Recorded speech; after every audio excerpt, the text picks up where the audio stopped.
আমি হয়তো সেই যে এত দেরি করে সরস্বতী পুজোর ব্লগ দিচ্ছে। হ্যাঁ, তোমাদের সাথে শেয়ার করলাম কয়েকটা ছোট ছোট মুহূর্ত।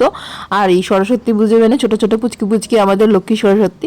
ভোরবেলা 5টার দিকে উঠে গেছিলাম আমার ছাত্রীর বাড়িতে যাব আজকে অঞ্জলি দিতে। মানে ছাত্রীর ওখানে এক কালী মন্দির আছে, সেখানে 5টায় উঠে ফ্রেশ হয়ে ঘরটর পুরো পরিষ্কার করে নিয়েছি। প্রায় বেজে গেছে 6টা। অতক্ষণের মধ্যে আমার বাবা চলে গেছে মর্নিং ওয়াকে, কিন্তু ততক্ষণে ভোর হয়নি। এই 6টা বাজছে, দেখো দেখা যাচ্ছে যে একটু একটু হয়ে পরিষ্কার হচ্ছে, ভোর হচ্ছে আর কাকগুলো ডাকছে হালকা হালকা, দেখতে খুবই সুন্দর লাগছে। কিন্তু এখনই স্নানে যেতে হবে। যে আমার ছাত্রী বলেছিল যে 6টা বাজতেই নাকি ওদের ওখানে ব্রাহ্মণ এসে যায় আর পুজোতে বসে যায়। তা আমি এই স্নান করে এলাম।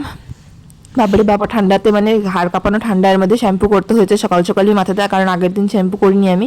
মা বলছিল যে আগের দিন শ্যাম্পু করে নে আর আজকে সকালবেলা শুধু জল দিয়ে মাথাটা ধুয়ে নিবি, ব্যাস হয়ে যাবে।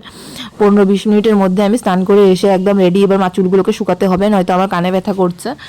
কিন্তু এদিকে দিকে ছাত্রীর বাড়িতে ফোন করলাম, বলছে যে এখনও নাকি ওদের ওখানে পুরোহিতই আসেনি, প্রায় বেজে আসছে 7টা, এখনও পুরোহিত আসেনি। আমি ছাদে চলে গেছি, একটু হাঁটবো আর সাথে চুলও যদি শুকিয়ে যায়।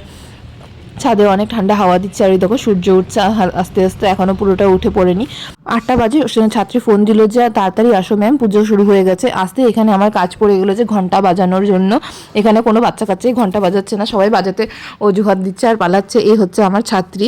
এখানে পুজো শুরু হয়ে গেছে, সবাই লোকজনের ভিড় শুরু হয়ে গেছে। এখানে যজ্ঞের জন্য ব্রাহ্মণ এই মাটি দিয়ে আগুন সাজাচ্ছে আর এই যজ্ঞ শুরু হলো।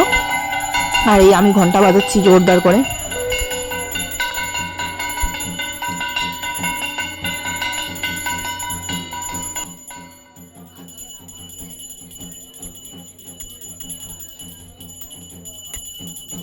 খুবই সুন্দর একটা পরিবেশ, ভালো করে পুজো টুজো হয়ে গেল। পুজো করার পর এখান থেকে প্রসাদ নিয়ে তারপর বাড়ি চলে গেলাম। বাড়ি গিয়েও পুজো দিতে হয়েছে।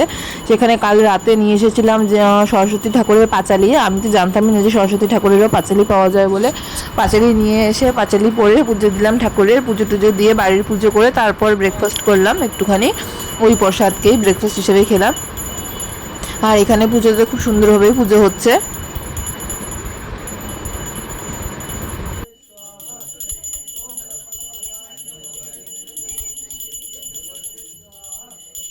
এই বাড়িতে চলে এসেছি, পুজো টুজোর কাজ সব শেষ হয়ে গেছে। এবার মাকে বলছি যে চলো বা বেড়াতে যাব।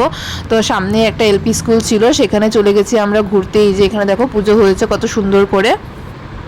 ঘুরতে যাওয়ার কথা ছিল, একটু মন্দিরে যাব আর একটু বাইরের মানে আমার ছাত্রের স্কুলে যাব বলে, কিন্তু মা আমাকে তো আর নিয়ে গেল না, আর বাবাও বাড়িতে ছিল, তাই যেতেই দেয়নি। তাই পাশের সামনের একটা স্কুল ছিল এলপি স্কুল, সেই স্কুলেই চলে গেলাম আমরা দুজন মিলে। দেখো প্রতিমাটা মাত্র আমরা এসে দেখি যে মাত্র পুজো শেষ হয়েছে, তখন বাজে দুপুর 1টা বাজে। দেখো কত সুন্দর করে পুজোটা হয়ে গেছে। তাই এখানে ভাবলাম যে ঘুরে নিয়ে আর শাড়ি টাড়ি পরে নিয়ে এই চুড়িদার পরেই এসে গেছি, যে এখানে ঘুরে তারপর চলে যাবো বাড়িতে। এখানে ঘুরে কিছু সময় এখানে থাকলাম, থেকে তারপর চলে গেলাম। আর এই যে দেখো ছোট ছোট বাচ্চারা কাজ করেছে, ওদের স্কুলের প্রজেক্ট হিসাবে হয়তো কাজগুলো দিয়েছে। প্লাস্টিকের দিয়ে কি সুন্দর ফুলদানি বানিয়েছে, তারপর চামিচ দিয়ে বানিয়েছে ফুল, পদ্ম ফুল। আর এই দেখো ঠাকুরটা দেখতে কত সুন্দর লাগছে। আর এই যে দেখো ছোট ছোট ঠাকুর, এরা হচ্ছে জীবন্ত ঠাকুর। আর এখানে তো চারিদিকে সবাই ভর্তি, সবার এক এক ধরনের এক এক রকমের সাজগোজ আর ছবি তোলা, এই তো চলছে পর্ব। আর সবার এক এক রকমের জামা কাপড়।